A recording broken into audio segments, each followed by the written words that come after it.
வணக்கம். எட்டி டாக்ஸ்ல இன்னைக்கு என்ன பார்க்க போறோம்னு கேட்டீங்கன்னா, கரார் காட்டிய அமித்ஷா, கண் சிவந்த எடப்பாடி பழனிசாமி, அதிரடியாக மாற்றப்பட்ட திட்டம், பிளானே மாறி போச்சுங்க. நம்ம அமித்ஷா என்ன கரார் காட்டினாரு அப்படின்றத முதல்ல பார்த்துடலாம்.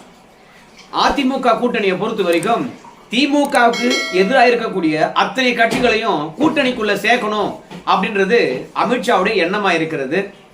அது மட்டும் இல்லாம இந்த அதிமுகவிலிருந்து பிரிந்து நிற்கிறாங்க இல்லையா, அவங்கெல்லாம் ஆத்மார்த்தமாக கூட்டணிக்கு வேலை செய்யணும்னா அவங்கெல்லாம் மீண்டும் அதிமுகவுக்குள்ள வரணும் அப்படின்னு அமித்ஷா நினைக்கிறார். அதனால பன்னீர்செல்வம், டிடிவி தினகரன், சசிகலா அவங்க மீண்டும் அதிமுகவுக்குள்ள கொண்டு வரணும் அப்படின்னு அமித்ஷா அவர்கள் எடப்பாடி பழனிசாமி கிட்ட கரார் காட்டிட்டாருங்க. ஆனா எடப்பாடி பழனிசாமி ஏற்கனவே கூட்டணி பேசுகின்ற பொழுது ஒரு விஷயத்தை அமித்ஷாவுக்கு தெளிவுபடுத்தி விட்டார். அதிமுக பாஜக கூட்டணியில யார் இருக்கணும் யார் இருக்கக்கூடாது என்பதை நாங்க தான் முடிவு பண்ணுவோம். அது கூட இல்ல, ஒரு 10 நாளைக்கு முன்பாக அதிமுகவுடைய செயற்குழு பொதுக்குழு கூட்டம் நடந்தது. அந்த கூட்டத்தில் அதிமுகவுல தீர்மானமே ஏற்றி இருக்கிறாங்க. அதிமுக பாஜக கூட்டணியில யார் இருக்கணும் யார் இருக்கக்கூடாது என்பதை எடப்பாடி பழனிசாமி தான் முடிவு செய்வாரு அப்படின்னு எடப்பாடி பழனிசாமிக்கு ஆதரவாக தான் தீர்மானமே ஏற்றினாங்க. அதனால கூட்டணி பேசுகின்ற போதும் சரி, அதோட செயற்குழு பொதுக்குழுவும் சரி, கூட்டணியில யார் வரணும் யார் வரக்கூடாது என்பதை எடப்பாடி பழனிசாமி தான் முடிவு செய்வார். இதுதான் அமித்ஷா கிட்ட அன்னைக்கு போடப்பட்ட ஒப்பந்தம். அந்த ஒப்பந்தத்தின் அடிப்படையில் தான் தீர்மானமே ஏற்றப்பட்டது. கூட்டணியில யார் வரணும் என்பதையே எடப்பாடி பழனிசாமி தான் முடிவு செய்வார் என்றால், கட்சிக்குள்ள யார் வரணும் வரக்கூடாது என்பதை எப்படி எடப்பாடி பழனிசாமி விட்டு கொடுப்பாரு? இதை எப்படி அமித்ஷா முடிவு செய்யலாம்? ஆனா எடப்பாடி பழனிசாமி அவங்கெல்லாம் ஒருபோதும் சரி கட்சிக்குள்ள வரணும் என்ற அதை ஏத்துக்கவே இல்லை. உடனடியாக அமித்ஷா பொறுத்த வரைக்கும் அவங்க கூட்டணிக்குள்ள வர்றதுக்கு நீங்க சம்மதிக்கணும் அப்படின்னு சொல்லிட்டாங்க. அதுக்கு எடப்பாடி பழனிசாமியை பொறுத்த வரைக்கும் அவங்க என்டிஏ கூட்டணியில இருக்கட்டும், அவங்க எந்த சின்னத்துல வேண்டுமானாலும் போட்டியிட்டுக் கொள்ளட்டும், ஆனா அது பிரச்சனை கிடையாது அப்படின்னு எடப்பாடி பழனிசாமி சம்மதம் தெரிவித்து விட்டாரு. அவங்கள கூட்டணிக்குள்ள கொண்டு வர்றது, எந்த தொகுதி என்று முடிவு செய்வது எல்லாமே அமித்ஷா பொறுப்பு அப்படின்னு சொல்லிட்டார்.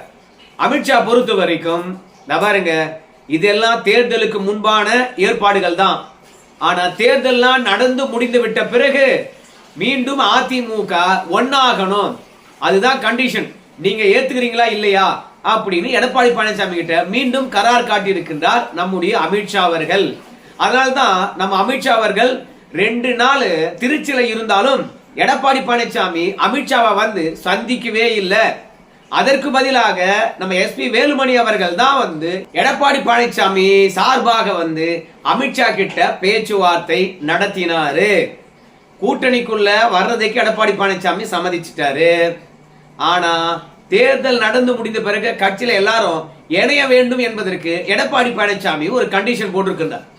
என்ன கண்டிஷன் கேட்டீங்கன்னா, இப்போ அதிமுகவை ஒருங்கிணைத்தது, அதிமுகவை கட்டுக்கோப்பா வச்சது, பல வழக்குகளை சந்தித்தது, இரண்டாவது பல அவதூறுகளை தாங்கி கொண்டது, அதோட திமுகவினுடைய தாக்குதலையும் வழக்குகளையும் எடப்பாடி பழனிசாமி சந்தித்தது, எல்லா துன்பத்தையும் இயேசு போலவே ஏற்றுக்கொண்டு கட்சியை கட்டுக்கோப்பா வச்சிருந்து பாஜகவே அதிமுகவோட கூட்டணி வைக்கணும் என்ற அளவுக்கு பலமா வச்சிருந்த எடப்பாடி பழனிசாமி இந்த பன்னீர்செல்வத்துக்கிட்டையும், டிடிவி தினகரன் கிட்டையும், சசிகலா கிட்டையும் ஒன்னே ஒண்ணுதான் எதிர்பார்க்கின்றார். அவங்க இதெல்லாம் செஞ்சாங்கன்னா நான் தேர்தலுக்கு பிறகு கட்சியில சேர்த்துக்கிறேன் அப்படின்னு ஒரு கண்டிஷனை போட்டிருக்கின்றார் எடப்பாடி பழனிசாமி. என்ன கண்டிஷன் அப்படின்னு சொல்லுகின்ற போது, நம்ம டிடிவி தினகரன் எத்தனை தொகுதி வாங்கி கொள்கின்றாரோ அத்தனை தொகுதியிலும் அவர் வெற்றி பெற வேண்டும். பன்னீர்செல்வம் கூட்டணியில எத்தனை தொகுதி வாங்கி கொள்கின்றாரோ அத்தனை தொகுதியும் வெற்றி பெற வேண்டும். சசிகலா தரப்புல எத்தனை தொகுதி பொறுப்பா ஒப்படைக்கப்படுகிறதோ அத்தனை தொகுதியும் சசிகலா வெற்றி பெற வேண்டும். இப்படி இவங்க எல்லாம் வெற்றி பெற்று விட்டார்கள் என்றால் நாம ஆட்சியை பிடிச்சிடுவோம். நம்ம ஆட்சியை பிடிச்சிட்ட பிறகு அவங்கள கட்சிக்குள்ள சேர்த்துக் கொள்வதில் எந்த விதமான தடையும் இல்லை. ரெண்டாவது, அவங்க எல்லாம் கட்சிக்குள்ள வர்றாங்கன்னு வச்சுங்களேன், பொதுச் செயலாளரும் முதலமைச்சரும் நான் தான், மற்ற பதவிகள் தான் அவங்களுக்கு அப்படின்னு சொல்லிட்டு தேர்தலுக்கு பிறகான ஒரு ஒப்பந்தத்தை அமித்ஷா கிட்ட எடப்பாடி பழனிசாமி போட்டிருக்கின்றார். ஏன் இந்த ஒப்பந்தத்தை போட்டார்னு கேட்டீங்கன்னா, நம்ம டிடிவியா இருக்கலாம், பன்னீர்செல்வம் இருக்கலாம், சசிகலாவா இருக்கலாம், மீண்டும் எடப்பாடி பழனிசாமி வெற்றி பெற்று முதலமைச்சர் ஆயிட்டார்னு வச்சுங்களேன், அதுக்கப்புறம் அவர் அதிமுக அகற்றுவதும் கஷ்டம், தலைமையிலிருந்து இறக்குவதும் கஷ்டம். அதனால தொகுதியை வழக்கம் போல வாங்கி காலவாரி விட்டாங்கன்னா, அதனால முதல்ல அவங்க வாங்குன்ற தொகுதி அவங்க ஜெயிக்கட்டும், அதற்கு பிறகு கட்சிக்குள்ள இணைப்பதை பற்றி நம்ம பார்த்துக்கலாம் அப்படின்னு ஏற்கனவே சொல்லிட்டாங்க. இப்போ நம்ம பன்னீர்செல்வத்துக்கு வழக்கம் போலவே பொருளாளர் பதவி, நம்ம டிடிவி தினகரன் அவர்களுக்கு துணை பொதுச் செயலாளர் பதவி, சசிகலா அவர்களுக்கு அவைத்தலைவர் பதவி, இந்த மூன்றும் பேசி முடிக்கப்பட்டு விட்டது. அவைத்தலைவர் பதவி என்பது ராஜா மாதா மாதிரி, அவங்க கட்சியை வழிநடத்துற மாதிரி. அதனால நம்ம அமித்ஷா பொறுத்த வரைக்கும் இந்த பிளான சொல்லியிருக்கிறாரு. ஆனா எல்லாம் தேர்தலுக்கு பிறகு அதிமுகவை ஒருங்கிணைப்போம், இப்ப கூட்டணிக்குள்ள கொண்டு வருவோம் அப்படின்றதான் எடப்பாடி பழனிசாமி அமித்ஷாவுக்கு தந்திருக்கின்ற சம்மதம். ஆனா இப்பவே, அதாவது தேர்தலுக்கு முன்பாகவே அதிமுகவில் எல்லாம் வரணும்னு சொன்ன பிறகு கோபப்பட்டு கண் சிவந்து விட்டார் நம்ம எடப்பாடி பழனிசாமி. என்னங்க கூட்டணி உங்க விருப்பம் போல, நீங்க தொகுதி உடன்பாடு உங்க விருப்பம் போலன்னு சொன்னீங்க, தமிழ்நாட்டில் என்டிஏ கூட்டணிக்கு தலைமை தாங்குவது எடப்பாடி பழனிசாமி சொன்னீங்க.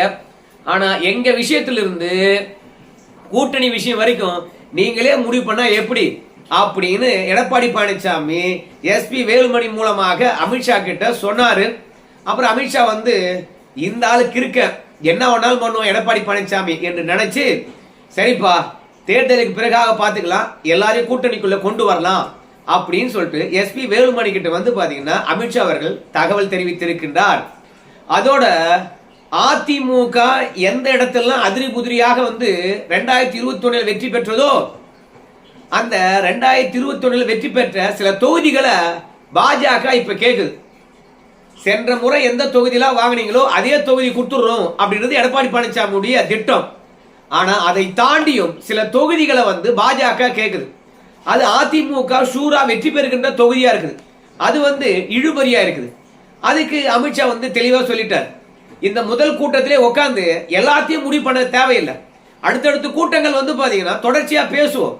எங்க சார்பில் பொன் ராதாகிருஷ்ணன் அவர்களும், நம்ம நயனார் நாகேந்திரன் அவர்களும், எச் ராஜா அவர்களும், தமிழிசை சவுந்தரராஜன் அவர்களும், வானதி சீனிவாசன் அவர்களும் 5 பேரும் பாத்தீங்கன்னா உங்ககிட்ட பேச்சுவார்த்தை நடத்துவாங்க, நீங்க கவலைப்படாதீங்க அப்படின்னு தொகுதி உடன்பாடு தொடர்பாக இந்த ஒப்பந்தம் ஆகியிருக்கிறது.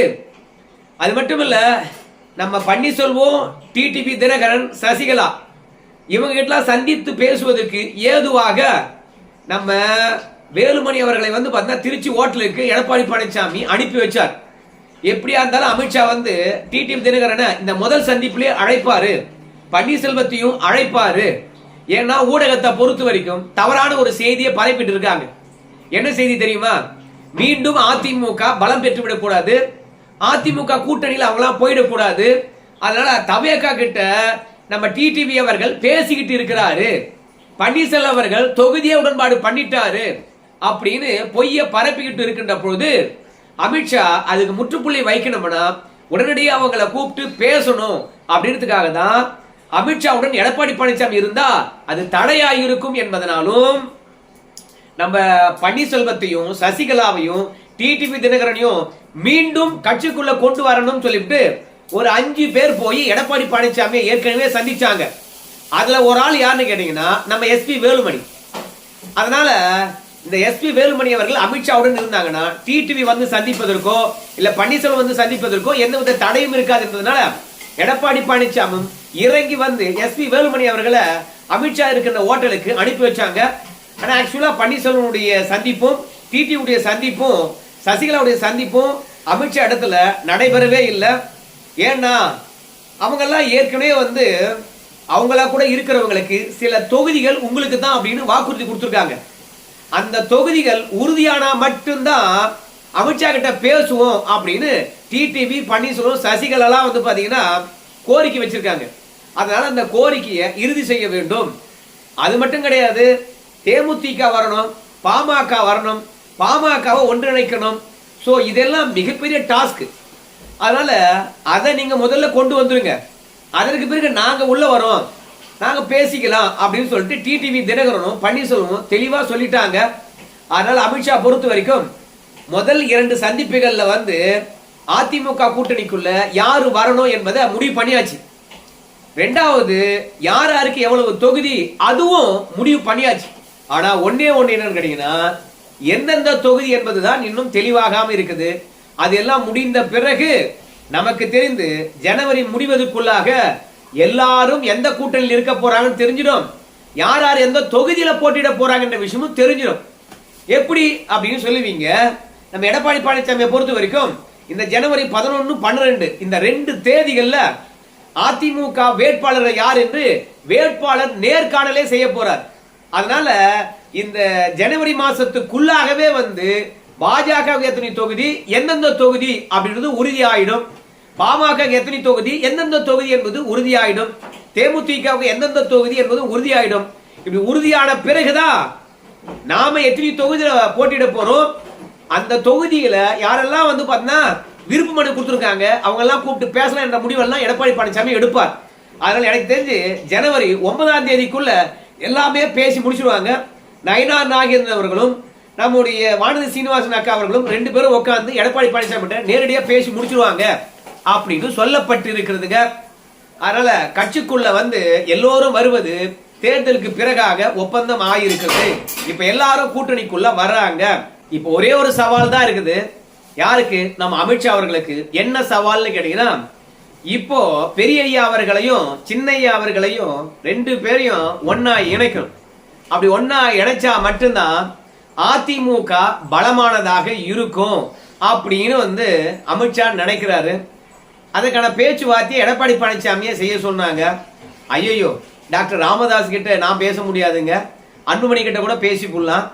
ஆனா டாக்டர் ராமதாஸ் அன்புமணி ராமதாஸ் 2 பேரும் இணைக்கின்ற வேலை என்கிட்ட வேணாம். ஏன்னா அவங்க 2 பேரும் ஒன்னா வந்தாங்கன்னா அவங்களுக்கு பாரதிய ஜனதாவுக்கு இணையான தொகுதிகளை நான் தரேன் அப்படின்னு எடப்பாடி பழனிசாமி உறுதியளித்திருக்கின்றார். அதனால நம்முடைய டாக்டர் அன்புமணி டாக்டர் ராமதாஸ் 2 பேரையும் ஒன்றிணைக்கின்ற வேலையை யாரு பார்க்க போறான்னு கேட்டீங்கன்னா நம்முடைய அண்ணாமலை அவர்கள் தான் பார்க்க போறாருங்க. ஏன்னா இந்த கூட்டணிக்கு இந்த கூட்டணி விட்டு வெளியே போன டிடிவி தினகரனையும் பன்னீர்செல்வத்தையும் அழைச்சுக்கிட்டு வந்தவரே அண்ணாமலை தான். அதனால இப்ப பாமக ஒருங்கிணைப்புக்கும் அண்ணாமலை அவர்களை தான் முன்னிறுத்தி இருக்கின்றார்கள். அதனால அண்ணாமலையை பொறுத்த வரைக்கும் டாக்டர் ராமதாசும் அன்புமணி ராமதாஸ் அவர்களையும் இந்த ஜனவரி மாசத்துக்குள்ளாக ஒன்றிணைத்து விட்டார்கள் என்றால் இந்த மாச இறுதியில நம்முடைய அமித்ஷா அவர்கள் வருகின்றார். அவர் வந்த பிறகு எல்லாரும் ஒன்று சேர்ந்து ஒப்பந்தத்தில் கையெழுத்து போட போறாங்க, யார் யாருக்கு என்னென்ன தொகுதி என்று சொல்லிட்டு. ஸோ மொத்தத்தில் பிளானை மொத்தமா மாத்திட்டாங்க. எப்படின்னு பார்க்கும் பொழுது கூட்டணியில யாரும் விட்டுடக்கூடாது. இப்போ முதலாக எடப்பாடி பழனிசாமி குறிவைத்தது யாரு அப்படின்னு பார்க்கும்போது தவேகா தான். ஆனா தவேகாவை திமுக எதிராக நின்னாலும் கூட்டணிக்குள்ள கொண்டு வர முடியல. அதை விட்டுட்டு தவேகாவுக்கு யாரெல்லாம் போவாங்களோ அவங்களாம் தடுத்து நிறுத்தி அதிமுக கூட்டணிக்குள்ள கொண்டு வரணும், அதுதான் பிளான். ஆனா அதிமுகவை ஒருங்கிணைக்கின்ற வேலையை விட்டுடுங்க அப்படின்னு சொல்லிட்டாங்க. ஸோ அதனால இப்ப அதிமுக மற்றும் பாஜக கூட்டணிக்குள்ள எந்த பிரச்சனையும் இல்லை. அது மட்டும் கிடையாது, அமித்ஷா வந்து ஏற்கனவே மீட்டிங்ல பேசுகின்ற போது சொல்லிட்டாரு, நாம இந்த நாடாளுமன்ற தேர்தலில் தனித்து நின்றோம் அதிமுகவும் பாஜகவும். ஆனா ஒன்னா நின்றுந்தோம்னு வச்சுங்களேன், நாடாளுமன்ற தேர்தலே வந்து 26 தொகுதி வெற்றி பெற்றிருப்போம். அப்படி 26 தொகுதி நாம வெற்றி பெற்றிருப்போம் என்று நாம கணக்கு போட்டு பார்க்கின்ற பொழுது கிட்டத்தட்ட 89 தொகுதிகள் நாம வெற்றி பெறுகின்றோம். சில இடங்கள்ல நாம வந்து சொற்ப ஓட்டுல வந்து பின்தங்கி இருக்கின்றோம். அதனால நாம ஒன்னா இருப்பது, அதே மாதிரி என்டிஏ கூட்டணியில இந்த நாடாளுமன்ற தேர்தலில் யாரெல்லாம் ஒன்னா இருந்தாங்களோ அவங்க எல்லாம் ஒன்னா இருந்தாங்கன்னா அதே வலிமை இருக்க வாய்ப்பு இருக்கிறது அப்படின்னு சொன்னதுனாலதான் எடப்பாடி பழனிசாமி இதுக்கு ஒத்துக்கிட்டார். இல்லைன்னு வச்சுக்கலாம், பன்னீர்செல்வத்தையோ டிடிவி தினகரனையோ சசிகலாவையோ மீண்டும் கூட்டணிக்குள்ள கொண்டு வரதை பத்தி சிந்திச்சிருக்கவே மாட்டார். எடப்பாடி பழனிசாமி பிரச்சார கூட்டத்திலேயே சொல்லிட்டார், கிராமத்திலிருந்து வந்தவன் எடப்பாடி பழனிசாமி என்று நினைக்கிறாயா ஸ்டாலின் அவர்களே? எனக்கும் தெரியா எப்ப கூட்டணி விட்டு வெளியே போகணும், எப்ப கூட்டணிக்கு உள்ள வரணும் எனக்கு தெரியும். நாங்க பெரிய பெரிய பெரிய வலிமையான கூட்டணியை உருவாக்க போறோம், அப்புறம் தெரியும் உன்னுடைய கூட்டணியுடைய வலிமைய அப்படின்னு சொல்லி இருப்பதனால என்டிஏ கூட்டணியில நாடாளுமன்ற தேர்தலில் யாரெல்லாம் இருந்தாங்களோ அவங்க அத்தனை பேரும் இப்ப கூட்டணிக்குள்ள வராங்க. டாக்டர் கிருஷ்ணசாமி, ஜான் பாண்டியன் எல்லாருமே வந்து பாத்தீங்கன்னா ஜனவரி 9ஆம் தேதிக்குள்ள எல்லாம் பேசி முடிக்கப்படுகிறது. நம்ம டாக்டர் கிருஷ்ணசாமி மற்றும் ஜான் பாண்டியன் அவங்க கிட்டயும் பேச்சுவார்த்தை நடத்துறதுக்கு அண்ணாமலை தான் விட்டுருக்காங்க. ஸோ அதிமுக தொடர்பாக பேசுவதற்கு நயினார் நாகேந்திரன், வானதி சீனிவாசன், ஸோ மொத்தமாக எல்லா டீலிங்கும் முடிச்சிட்டு, அதனால அதிமுக கூட்டணியில இனி சலசலப்புகள் இல்லை. ஆனா திமுக கூட்டணியில இப்பதான் சலசலப்புகள் வந்து பாத்தீங்கன்னா தலை தூக்கி இருக்கிறது. அது என்னைக்கு முடிவாகும் என்று தெரியல. ஸோ மொத்தத்துல பொறுத்து தான் பார்க்கணும். கடைசியாக ஒரே ஒரு வார்த்தை, இன்னைக்கு திருப்பரங்குன்றம் அது தொடர்பான தீர்ப்பு இரு நீதியரசர்கள் வழங்க போறாங்க. அதை பற்றி நம்ம நாளைக்கு விரிவாக பேசலாம். இதுவரைக்கும் பார்த்தவர்களுக்கு நன்றி. ஒரே ஒரு கேள்விதான் உங்ககிட்ட, அதிமுகவுல இவங்களை வெளியே வச்சு தேர்தலை சந்திப்பது நல்லதா, இல்ல அதிமுகவுக்குள்ள கொண்டு வந்து தேர்தலை சந்திப்பது நல்லதா, இல்ல இப்ப அதிமுக பாஜக ஒன்றிணைக்கின்ற கூட்டணி திமுக வீழ்த்துமா வீழ்த்தாதா? உங்க கருத்தை சொல்லுங்க. ஏன்னா எவ்வளவோ மெனக்கிடுறாங்க, இவ்வளவு மெனக்கிட்டும் வெற்றி பெற முடியுமா? உங்க கருத்து சொல்லுங்க. நன்றி.